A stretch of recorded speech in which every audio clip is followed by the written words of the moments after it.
You know that person you trust most in the world? The one you'd never imagine would betray you? Well, I thought the same thing. My name is Mary Claire. I'm 72 years old, and today I'm going to tell you a story I've kept locked in my heart for 50 years. A story that changed my life forever. A story that still makes my heart ache when I remember it, but one that taught me the true meaning of dignity. Before I begin, I want to ask you for a little favor.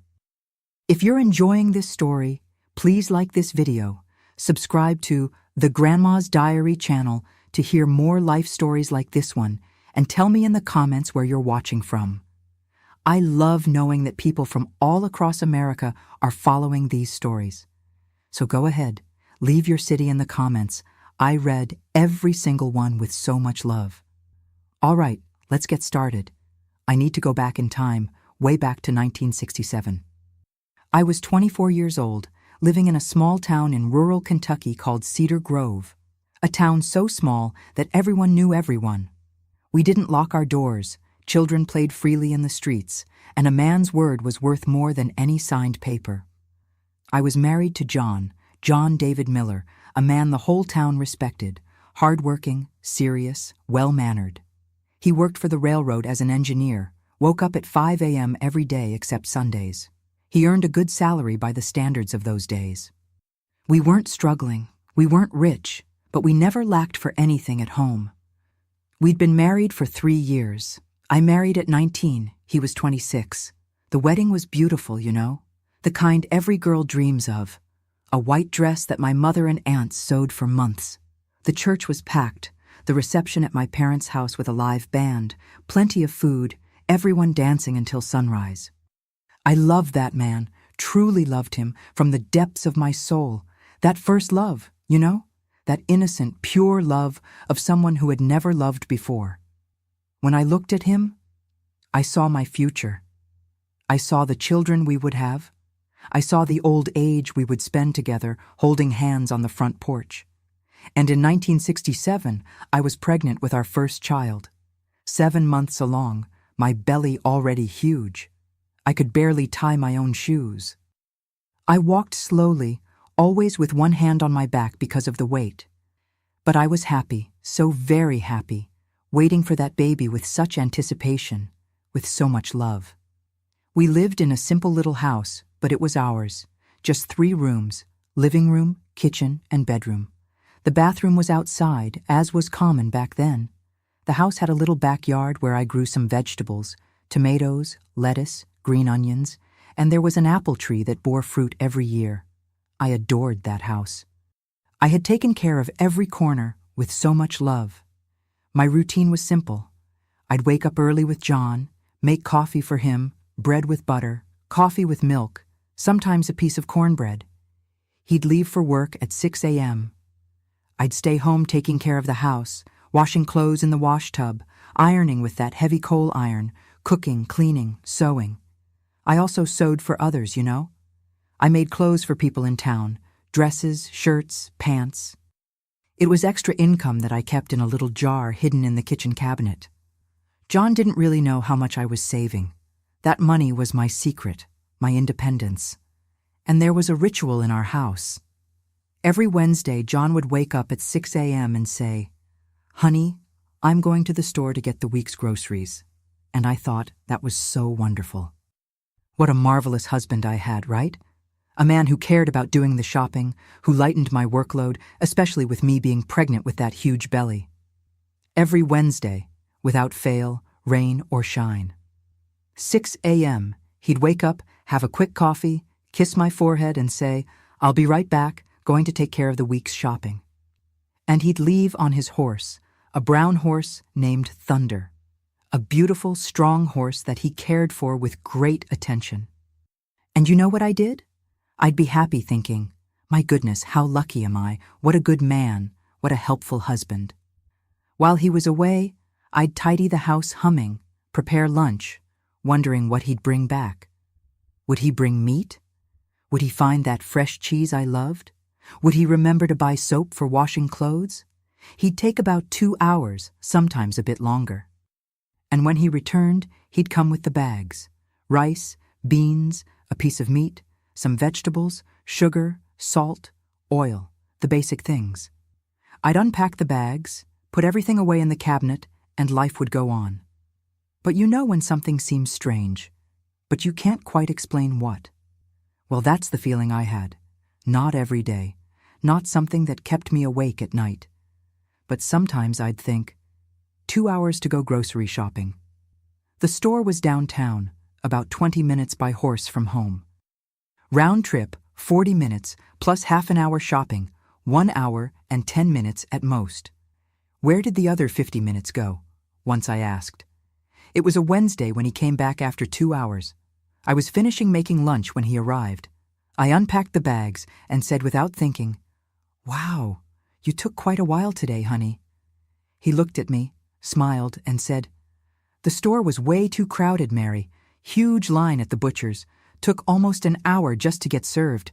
Plus, I stopped to talk with Mr. Ray Johnson, the one who works with me on the railroad. We get to talking and don't notice time passing." And I believed him. Why wouldn't I? It was a perfect explanation, made complete sense. The store did get crowded sometimes, and John was sociable, talked to everyone. There was no reason to be suspicious.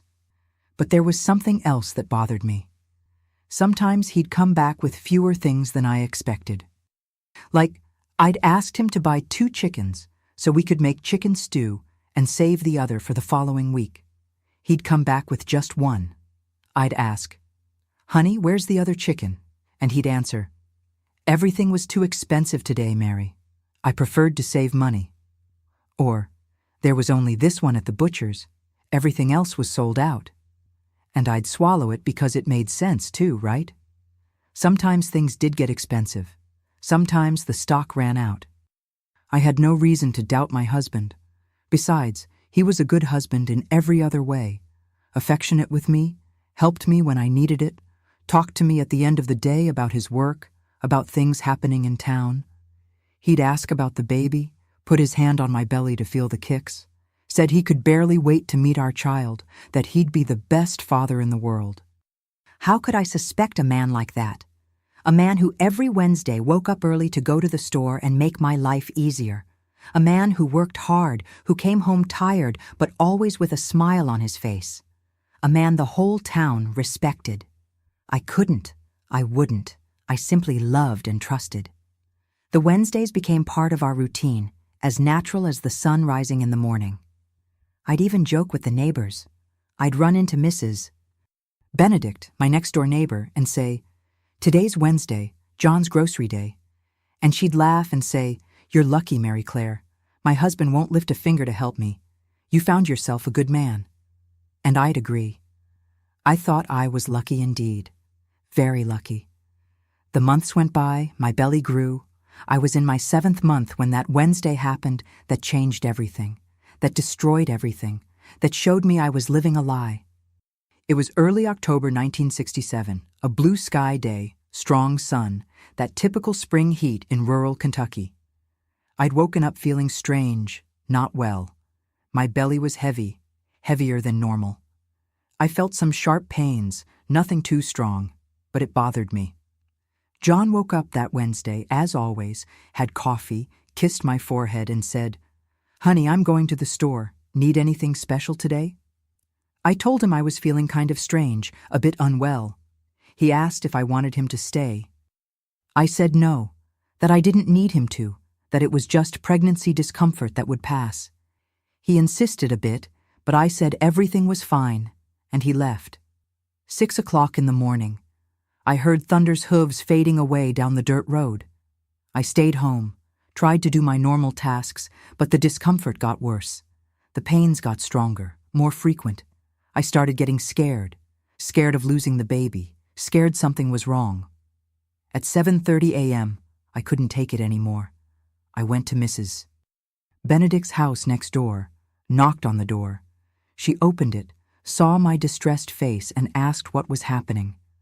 I explained I was feeling strange pains, that I was worried about the baby, that I needed to go to the clinic. Mrs. Benedict didn't think twice, said, "Wait here. I'll get my brother-in-law's wagon.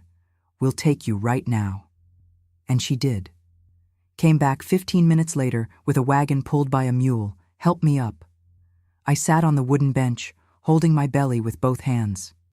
The clinic was on the other side of town. To get there, we had to cross downtown and then take a little dirt road that bordered the creek. It was a path I knew well, had been down it 1,000 times. The wagon started moving slowly, that jolting of the wooden wheels hitting the stones on the road. I held on tight, praying quietly that the baby would be okay. Mrs. Benedict beside me, holding my hand, trying to calm me down. We passed through downtown, past the church, past the town square, past the store. The store where John should be, doing the shopping at that exact moment. I looked over when we passed. I looked for Thunder, looked for my husband, didn't see them. I thought, he must be inside shopping. The wagon continued. We took the little dirt road that went to the clinic, a somewhat isolated road. There were some little houses scattered about, some simple shacks. We were going slowly because of the holes in the road. And that's when I saw it. On the left side of the road, about 50 yards away, there was a shack.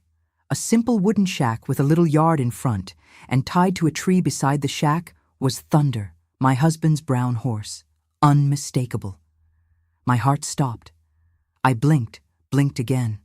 Thought I was seeing things, that the pain, the desperation, the fear of losing the baby was making me see what wasn't there. But it was Thunder. I knew that horse like I knew the palm of my hand. The white spot on his forehead, the way he shook his head. It was him. My breath caught in my throat. I felt my whole body go cold, even with that hot sun beating on my face. My hands started trembling. My heart raced so hard it felt like it would burst out of my mouth. Mrs. Benedict hadn't seen. She was looking ahead, focused on the road. I grabbed her arm hard. She got startled, looked at me. I couldn't speak, just pointed. Pointed to the shack, to the horse. She looked, frowned, asked, "Isn't that horse John's?" I could only nod my head. Yes, it was John's. And in that split second, 1,000 thoughts raced through my head. Maybe the horse had run away. Maybe someone had stolen it. Maybe John was inside asking for help. Maybe there'd been an accident. Anything, any explanation except the one my heart was already screaming, but my head refused to accept. I looked at Mrs. Benedict and said, my voice coming out weak, trembling, "Stop the wagon, please." She hesitated, looked at me, looked at my belly, looked at the shack, said, "Mary Claire, you need to see the doctor. You're in pain. We need to—" I interrupted, grabbed her arm even tighter. "Stop the wagon, Benedict, please." She saw the anguish in my eyes, saw there was no point arguing, asked her brother-in-law to stop. The wagon stopped with a lurch. I was already getting down. My heavy, clumsy body, the huge belly hampering me. I almost fell. Mrs. Benedict caught me, tried to stop me. "Mary, you can't. You're pregnant. If something happens—" But I didn't listen, didn't want to listen. My feet were already stepping on the dirt, already walking toward that shack. Each step was agony, the belly weighing tons, my legs shaking, my heart beating so hard I thought I'd faint. Mrs. Benedict came after me, trying to hold me back, trying to make me return, but I continued. I needed to see, needed to know, even if it killed me inside. I walked those 50 yards that felt like 5 miles, the sun burning my skin, sweat running down my face, my hands shaking so much I could barely keep them steady. The shack had a tiny little window with a faded calico curtain halfway drawn. I approached slowly, each step harder than the last, my whole body screaming for me to go back, my mind begging for this not to be what I was thinking.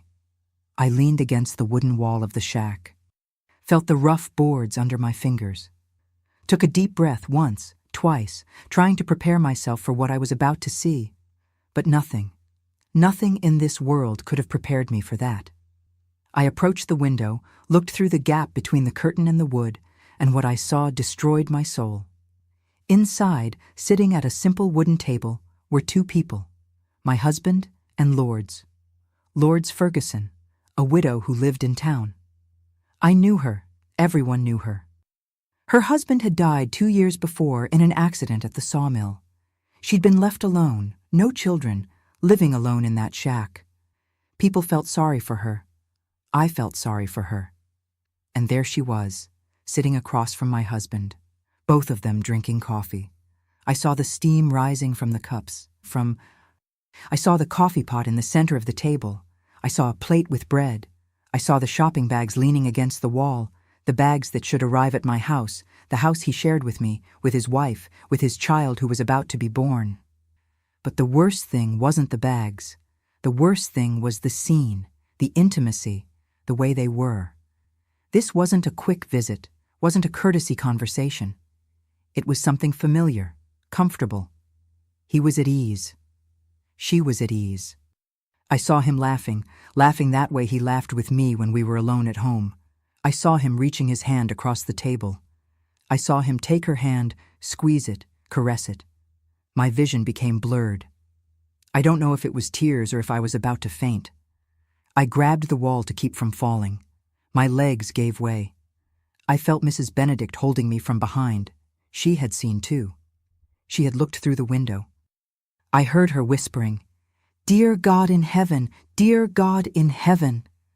I kept looking, couldn't look away. It was like I was paralyzed, hypnotized by that horrible scene. I saw him getting up.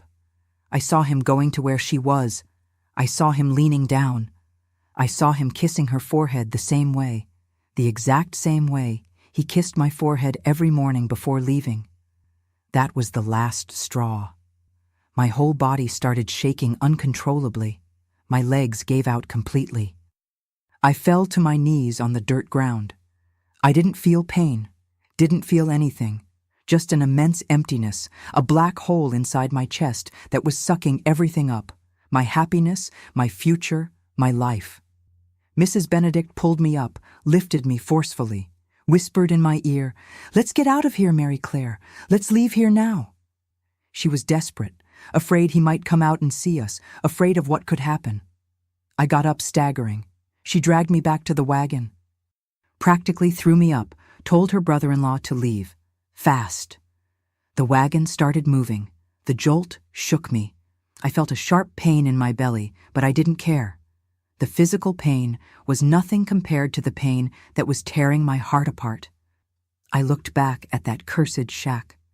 The tears finally started falling, thick, hot, wetting my face, my neck, my dress. Mrs. Benedict hugged me. I collapsed on her shoulder, started crying, sobbing, desperate crying of someone who had just lost everything. She was crying too, stroking my hair, repeating, "I know, my child, I know." The wagon continued, but I was no longer feeling the pains in my belly, was no longer worried about the baby. My mind was completely stuck on that image, that scene. Him and her together, while I, the legitimate wife, the mother of his child, was at home, waiting, trusting, loving. Everything made sense now. Everything. The 2 hours of absence every Wednesday, the shopping that sometimes came incomplete. The money he said was short. He was dividing it. He was taking things to her. He was supporting 2 households, living 2 lives. And I was the idiot, the fool, the dummy who believed everything, who thought it was beautiful that my husband went out to shop, who thanked God for having such a helpful man while he was being helpful to another, caring for another, loving another. How long? That question started hammering in my head. How long had this been going on? Since when? Since the beginning of our marriage? Before? Months? Years? I remembered the Wednesdays, tried to count how many Wednesdays I had lived believing that lie. How many times had he left home, given that kiss on my forehead, looked in my eyes, and lied shamelessly? The wagon stopped. I looked around. We weren't at the clinic.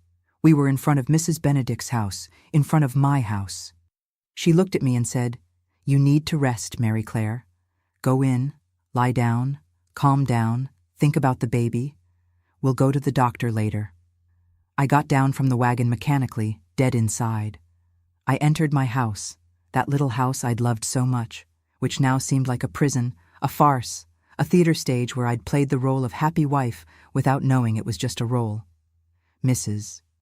Benedict helped me lie down in bed, took off my shoes, covered my legs with a sheet, brought a glass of water, held my hand, stayed there with me in silence. Because there were no words, there was nothing that could be said at that moment that would make any difference. I lay there, looking at the ceiling, tears rolling from the corners of my eyes, wetting the pillow. I thought about everything, about every moment of our marriage, about every smile, every kiss, every declaration of love. All lies, all false. Or I was just the second choice, the obligation. The one who was at home waiting while the other was the fun, the passion. How long did I stay there? I don't know. I lost track.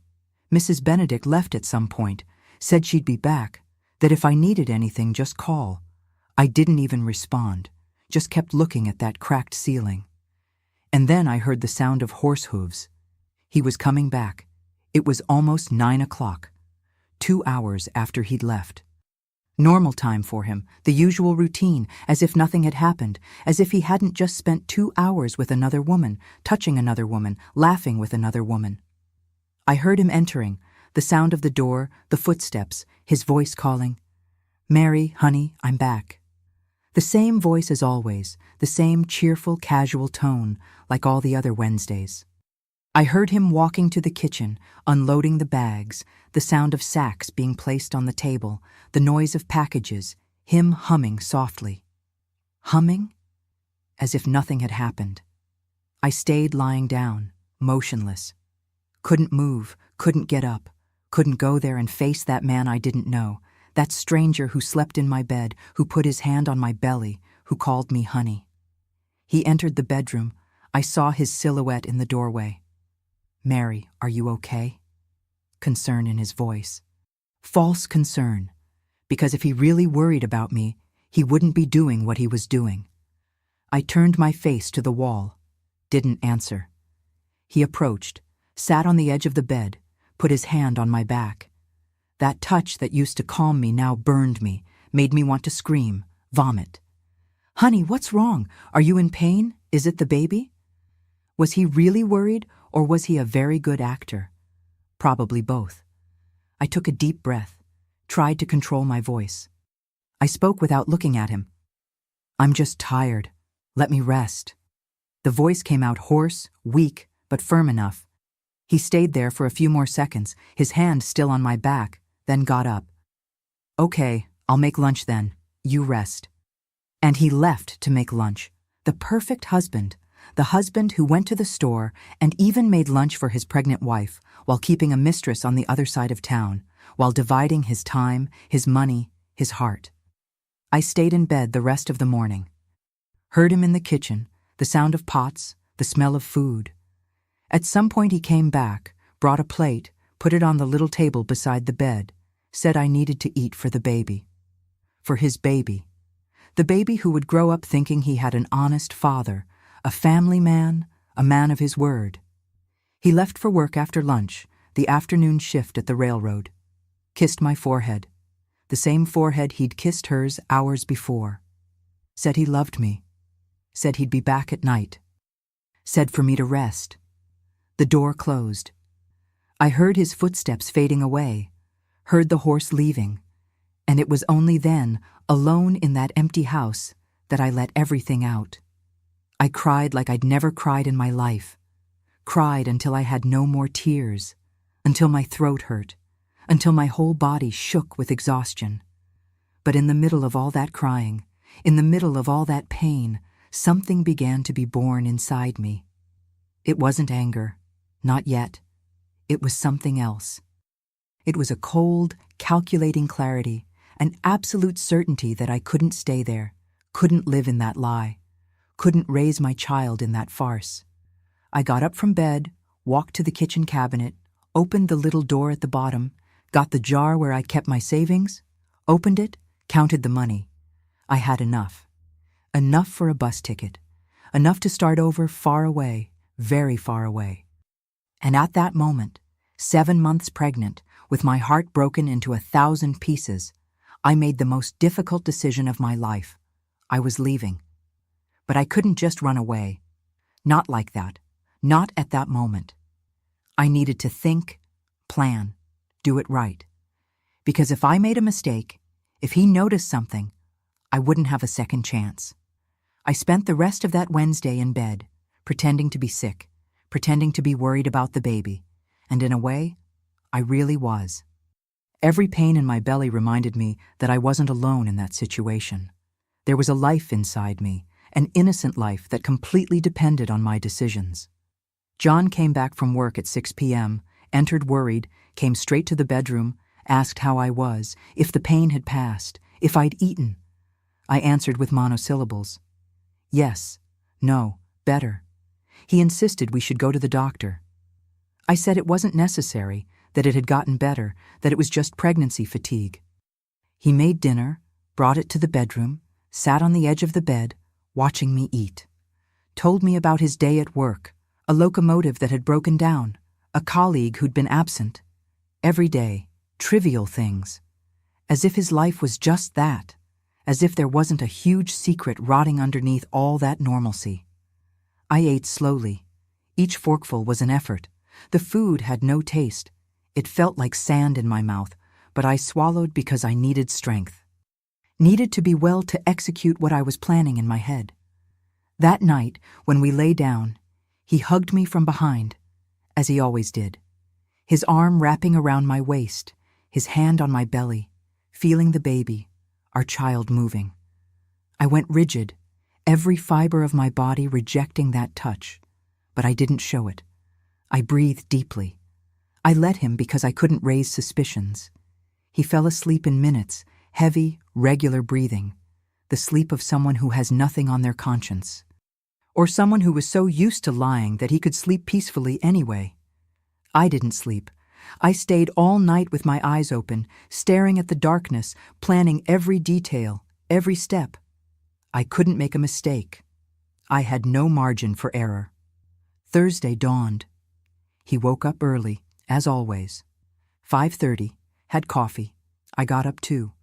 Made sure to get up, to seem better, more willing. He was happy to see me standing. Commented that I looked better. Kissed my forehead, left for work. As soon as he left, I started acting. I had 3 days. Just 3 days until the next Wednesday. Until the next time he'd leave for the store. That would be my chance.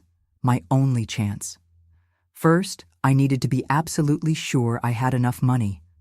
I went to the cabinet, got the jar, counted again, counted 3 times to be sure. I had $120. It was a good amount. I'd saved that over 2 years, sewing, saving penny by penny, thinking that money would be for the baby's layette, for the things we'd need. I never imagined I'd use it to run away. A bus ticket to Chicago cost $40. I'd asked once, months ago, when a cousin of mine had gone there. $40. I'd have $80 left. $80 to restart an entire life in an unknown city, 7 months pregnant, not knowing anyone. It seemed crazy. It was crazy. But staying there was greater madness. Second step, I needed to find out the bus schedules. There was a small bus station in town. 2 buses left for Chicago daily. One at 6 a.m., another at noon. I couldn't take the 6 o'clock one. Too early. Someone might see me, might tell him. It had to be the noon one. Wednesday. Noon, when he'd be busy. That Thursday, I walked to the bus station. Took almost 40 minutes, walking slowly because of my belly. I'd stop now and then to rest. Some people greeted me, asked how I was, how the baby was. I'd smile. Answer that everything was fine, that I was just taking a little walk, getting some air. I got to the bus station. It was a simple building, a waiting room with wooden benches, a ticket window. I went to the window, asked about schedules to Chicago. The guy looked at me strangely. "Ma'am, are you going to travel in that condition?" I said no, that it was for a cousin of mine, that she wanted to know the schedules. He believed me or pretended to believe. Confirmed it. Noon, every Wednesday and Saturday. I went back home, tired, with swollen feet, but satisfied. I had the information I needed. That night was like the previous one. He came home from work, we had dinner, talked about nothing, went to bed, he slept. I stayed awake, thinking, planning. Friday, the third day. I needed to decide what to take. I couldn't take a suitcase, it would draw attention. It had to be something small, discreet, a bag, a large purse, something that wouldn't raise suspicion if someone saw me on the street. I started separating things secretly when he was at work. 2 changes of clothes, underwear, a small towel, documents, my birth certificate, marriage certificate, ID. I kept everything in a corner of the closet, wrapped in a cloth where he wouldn't look. I got a cloth bag, one of those we used to go to the market. Put the things inside, kept it at the back of the closet, behind other things. He wouldn't see it, had no reason to look. That Friday night when we lay down, he was more affectionate than normal. Ran his hand through my hair, said he loved me, said he was anxious for the baby to be born, that he could barely wait to be a father, that we'd be so happy. Every word was a knife, going in, twisting, but I didn't show it. I smiled, said I was anxious too, that I was happy too. I lied. I lied as well as he lied every Wednesday, Saturday, Sunday, the longest days of my life. I was on a tightrope. Anything out of the ordinary, any wrong word, any different look could give away what I was planning. I forced myself to seem normal. I cooked, cleaned the house, talked to the neighbors, went to church on Sunday, sat beside him in the church pew, prayed, asked forgiveness for planning to leave my husband, but also asked for strength. Strength to do what needed to be done. Monday, Tuesday. The anxiety was killing me. I could barely eat. My stomach churning, heart racing. Every time I thought about what I was about to do, every time I visualized the scene, me leaving home, walking to the bus station, buying the ticket, getting on that bus, going away forever. Tuesday night was the worst. I knew it was the last night, the last time I'd sleep in that bed, in that house, the last time I'd see that man, the father of my child, the man I'd loved, who I still loved in some twisted and painful way. He slept early, tired. I stayed awake, looking at him in the dark, trying to understand, trying to find some answer. How? How could he do it? How could he live 2 lives? How could he look in my eyes and lie so easily? I thought about waking him up, telling him I knew, throwing it in his face, screaming, crying, making a scene, but I didn't, because it wouldn't help. He'd deny it or apologize and promise he'd never do it again, cry, beg. And maybe I'd be weak enough to believe, to forgive, to stay. And I couldn't stay. Not after what I'd seen. Not after knowing that every Wednesday, while I was at home, waiting, trusting, he was in another woman's arms. Wednesday dawned, the day I'd marked. My heart was already racing from the moment I opened my eyes. 5:30 a.m. He woke up normal, like every day, went to shower, came back, got dressed.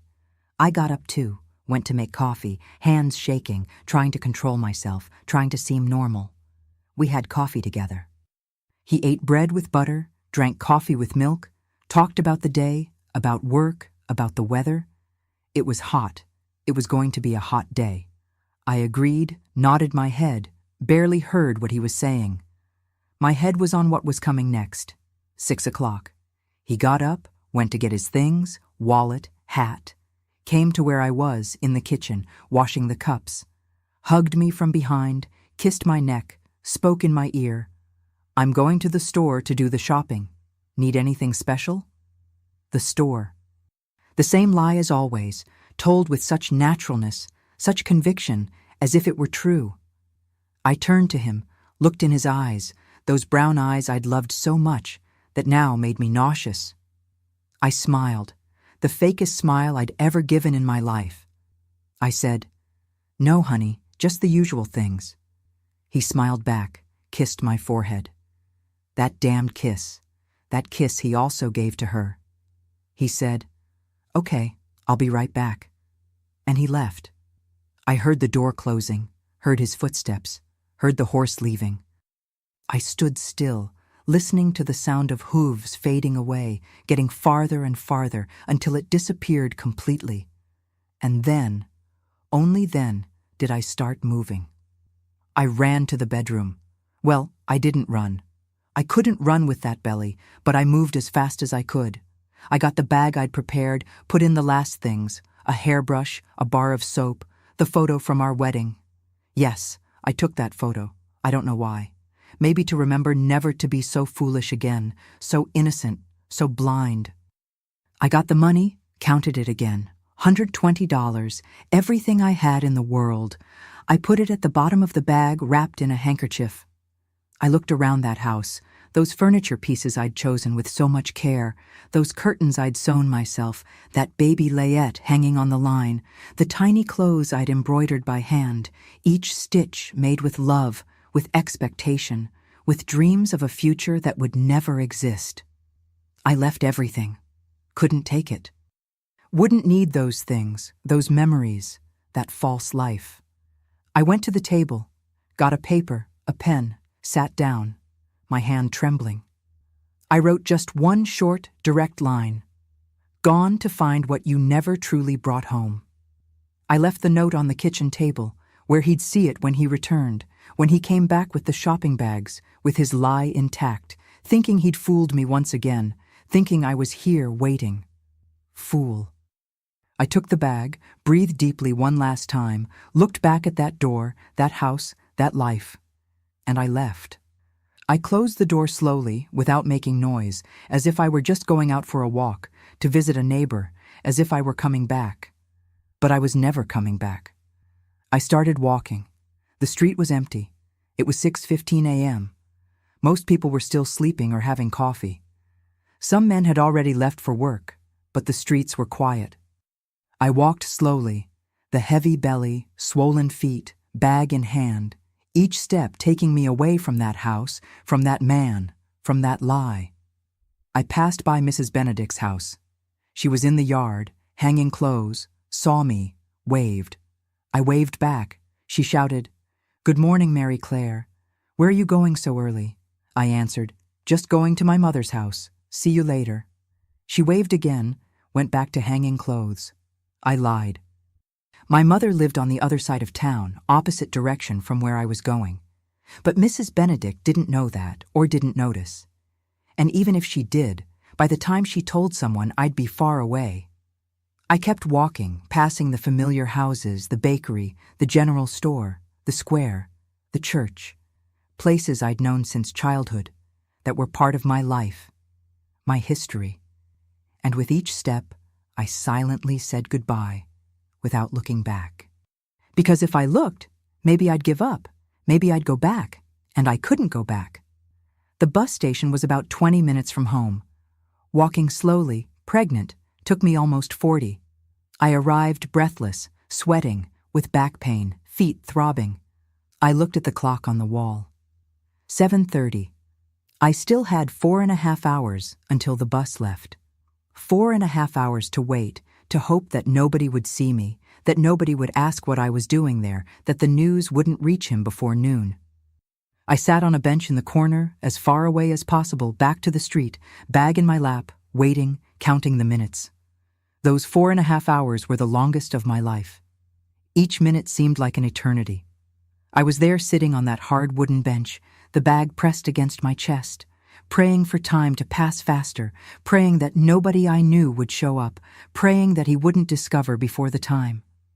The bus station gradually filled up, people arriving, people leaving. I kept my head down, looking at the floor, at my swollen feet inside those old shoes. Now and then I'd lift my eyes just to see the clock. 7:45, 8 o'clock, 8:15. A woman sat beside me, an older lady. She looked at me, looked at my belly, asked, "Are you going to travel, dear, in that condition?" My heart almost stopped. I thought fast. I answered that I was going to visit an aunt in Chicago, that she was sick, that I needed to go. The lady shook her head disapprovingly, said it was very risky to travel pregnant like that I should have someone with me. I agreed, put my head down again. She didn't say anything else. Thank God. 8:30. 9 o'clock. More people arriving, movement increasing. I continued there motionless, trying to make myself invisible, trying not to draw attention. 9:30. I saw an acquaintance, the daughter of the store owner. She passed by the bus station, looked inside. Our eyes met for a split second. My blood froze. She waved. I waved back. Forced a smile. She kept walking. Didn't enter, didn't ask anything. My heart went back to beating slowly, heavily. 10 o'clock. 10:30. I was getting desperate. How much time was left? I looked at the clock again. 10:40 still.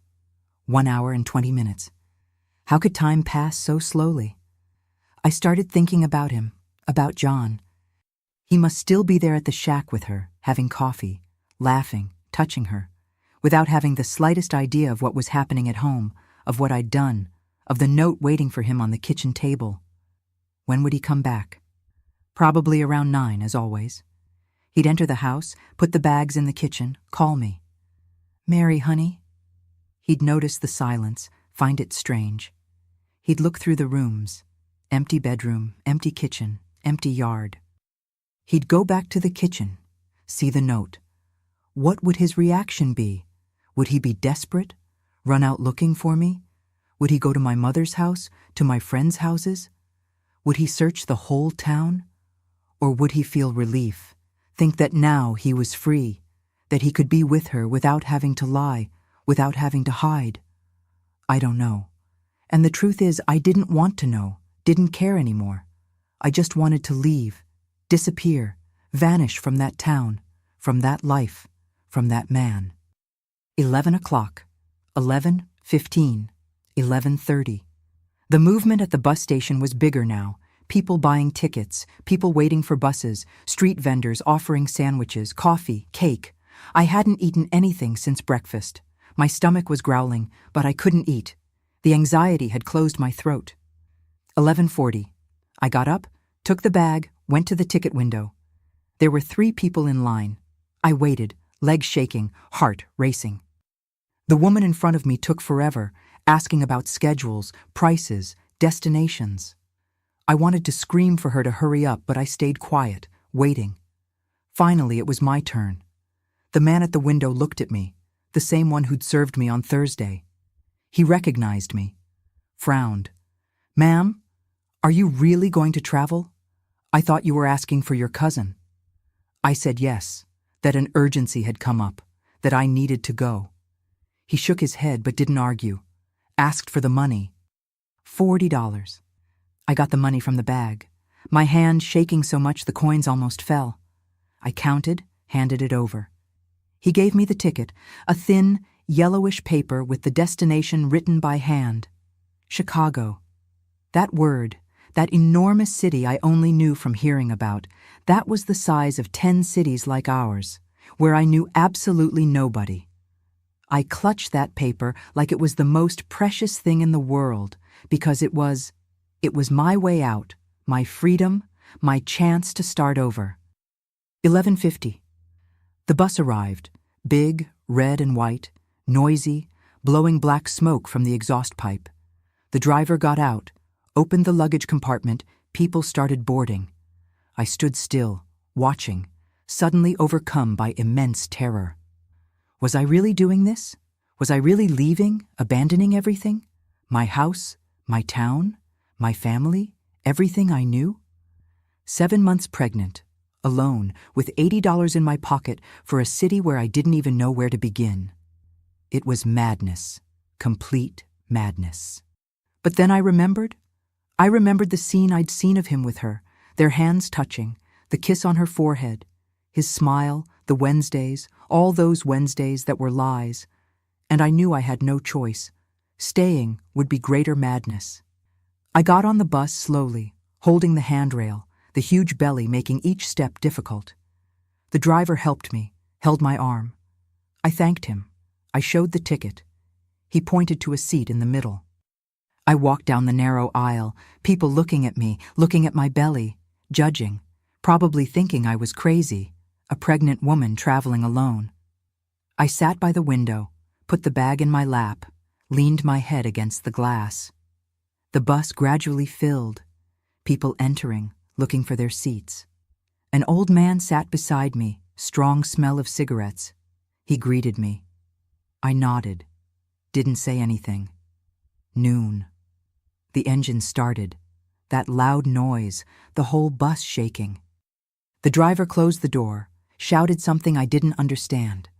The bus started moving slowly at first, leaving the bus station, taking the main street, passing through downtown. I looked through the window, seeing everything, etching it in memory, because I knew I might never return. Never again see those streets, those houses, those people. We passed the church where I'd gotten married, the square where I'd played as a child, the general store where I bought fabrics to sew, the store. That damned store where he was never really on Wednesdays. We passed near my street, near my house. I couldn't see it from where I was, but I knew it was there, just a few blocks away, empty now, waiting for him to return and find out. The bus accelerated. We left the town. The landscape changed. Houses gave way to plantations, cornfields, coffee plantations, pastures with cows, rural Kentucky, green, beautiful, being left behind. I cried silently, tears flowing, wetting my face, dripping on my lap, wetting the bag. The man beside me pretended not to see, looked ahead at nothing, giving me privacy to suffer. I cried for everything I was leaving behind, for my family I hadn't even said goodbye to, for my mother who'd be left without understanding, for my brothers, for my friends, for Mrs. Benedict who'd been so good to me. I cried for the house I'd cared for with so much love, for the little plants in the yard, for the apple tree, for the curtains I'd sewn, for the baby's layette that had been left hanging on the line. I cried for who I'd been, for Mary Claire who was happy, who was innocent, who believed in love, that Mary Claire had died, had been buried in that damned shack by the creek when I saw what I saw. And I cried for him too, for the John I thought I knew, for the husband I loved, for the father of my child, who never really existed, who was just an illusion, a beautiful lie I'd believed. The bus continued for hours and hours, stopping in little towns along the way.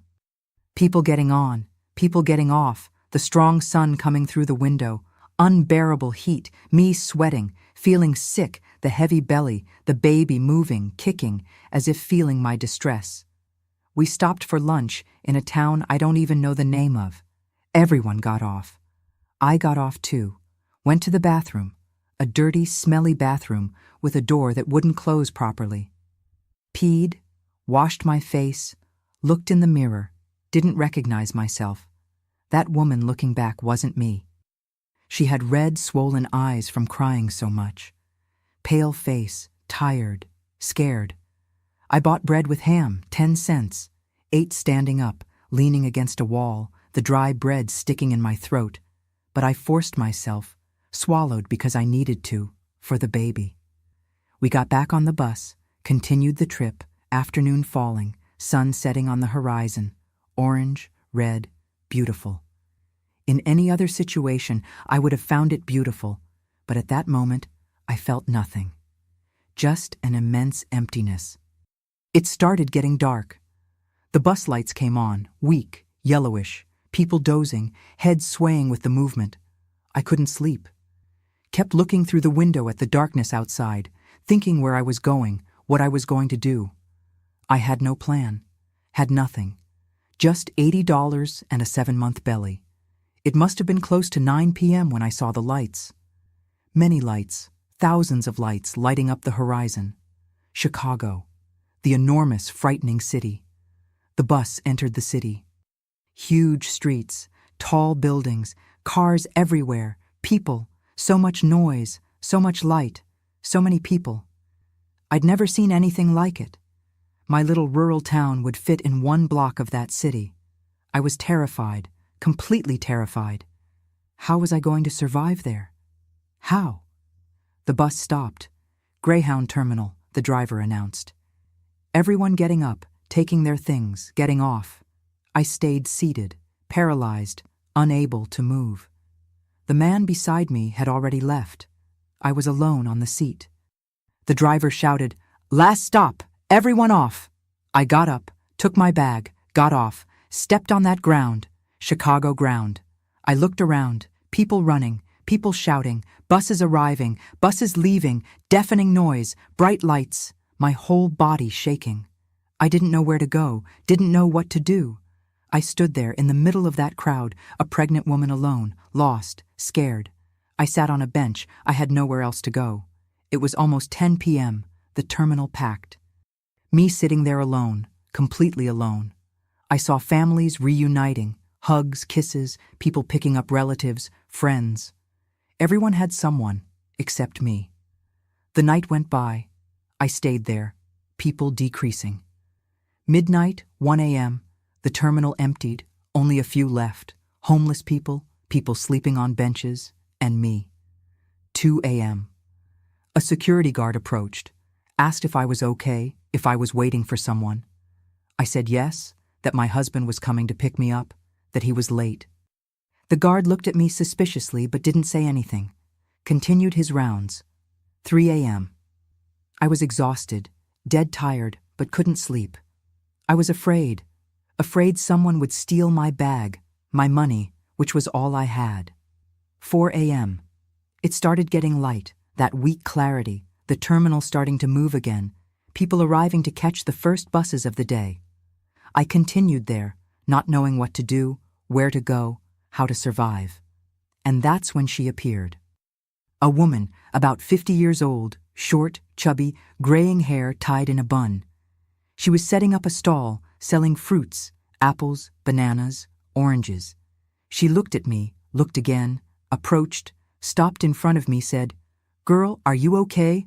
I've been seeing you sitting there all night." I looked at her and I don't know why.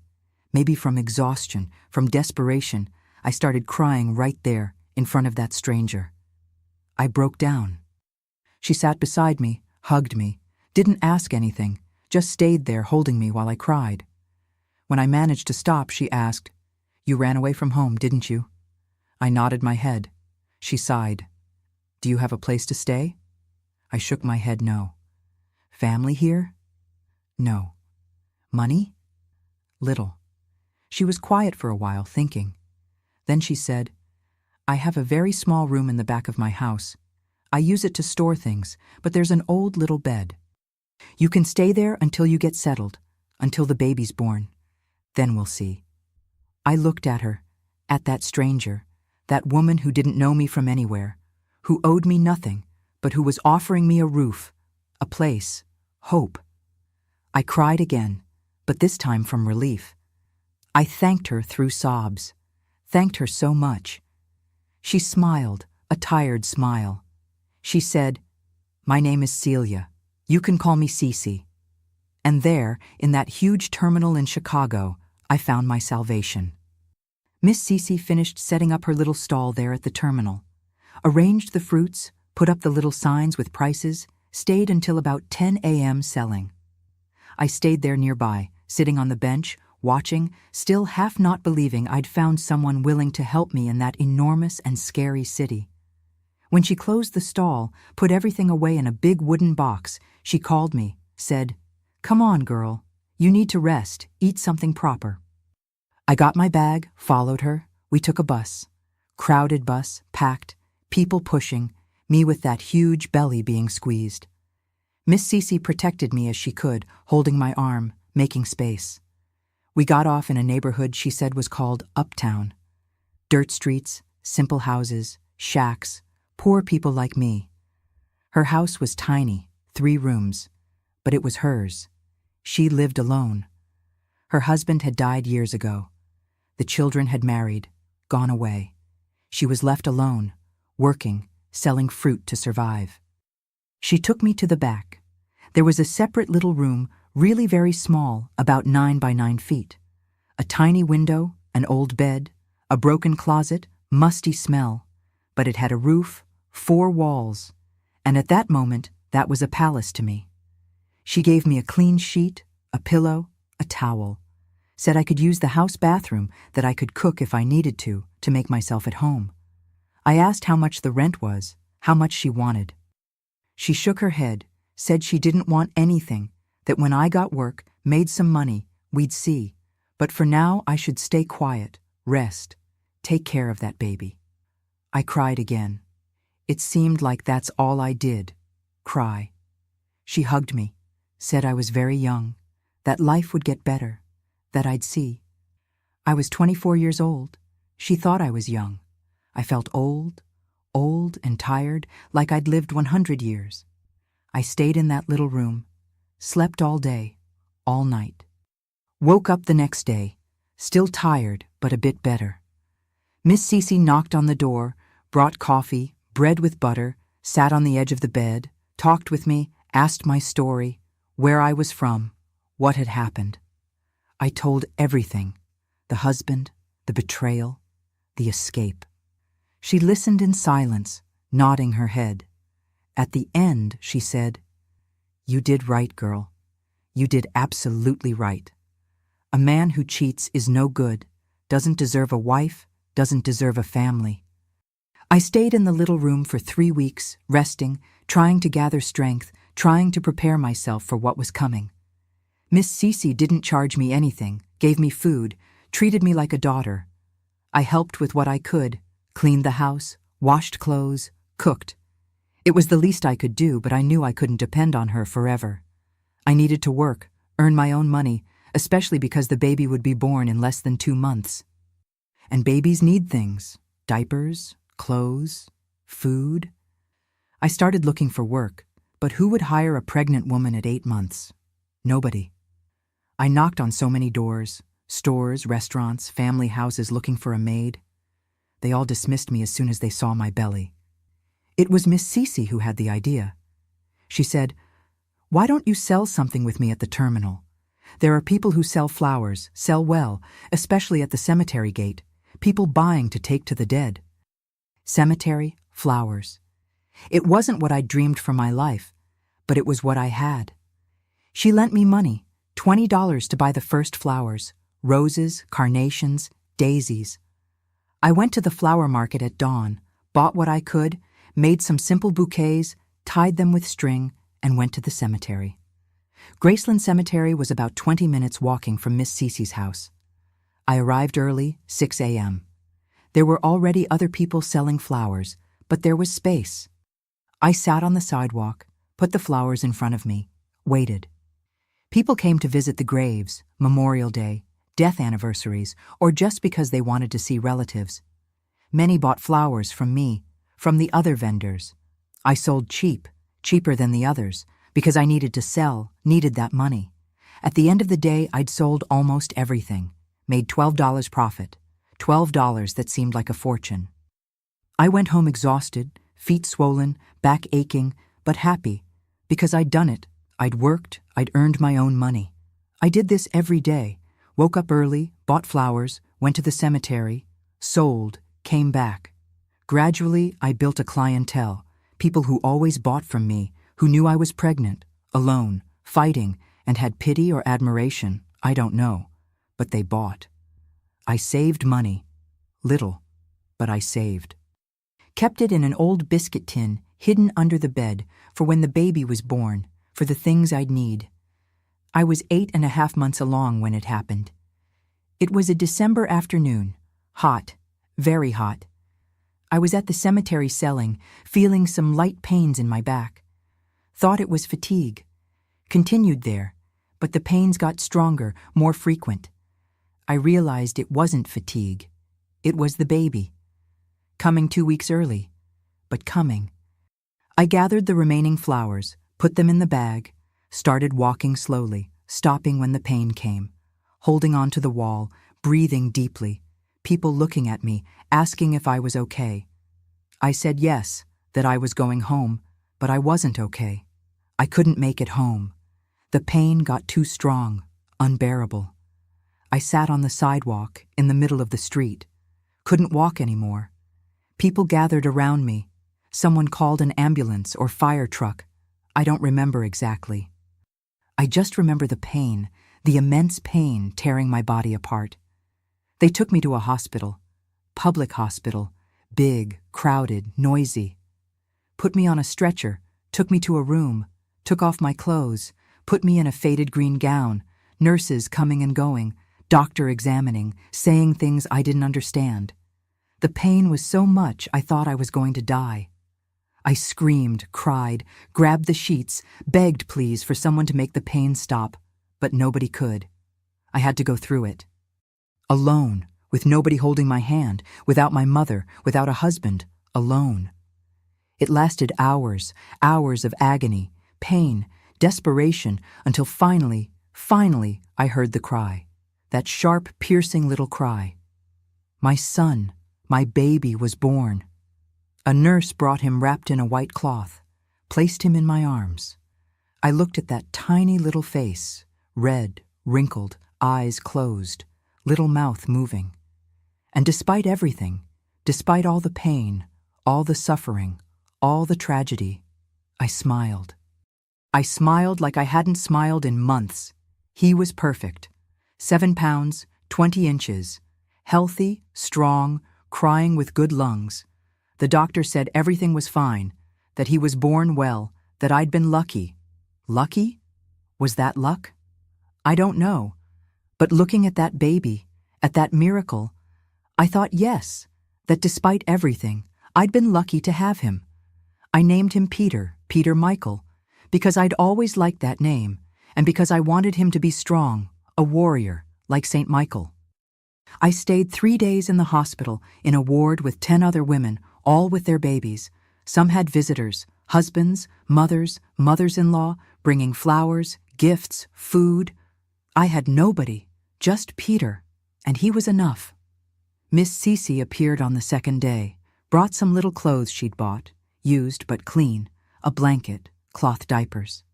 She held Peter in her arms, looked at him, smiled, said, "He's beautiful, Mary Claire, very beautiful. He's going to be a good man, you'll see." We went back to the little room. Me, Peter, our new life. Everything was very difficult, very tiring. Newborn babies cry a lot, nurse all the time, don't sleep right. And I was alone, doing everything alone. But I did it, managed somehow. I breastfed, changed him, rocked him, slept when he slept, which was little, very little. When Peter was 1 month old, I went back to work. I had to. The money I'd saved was running out. I took him with me to the cemetery. Left him in a wooden crate lined with a blanket right beside me while I sold flowers. He'd sleep or stay awake looking at the sky. People felt even more sorry. Woman alone with baby selling flowers, bought more, gave tips, sometimes gave little clothes, diapers, food. Life went on, difficult, heavy, but it went on. Peter grew up, beautiful, healthy, smart.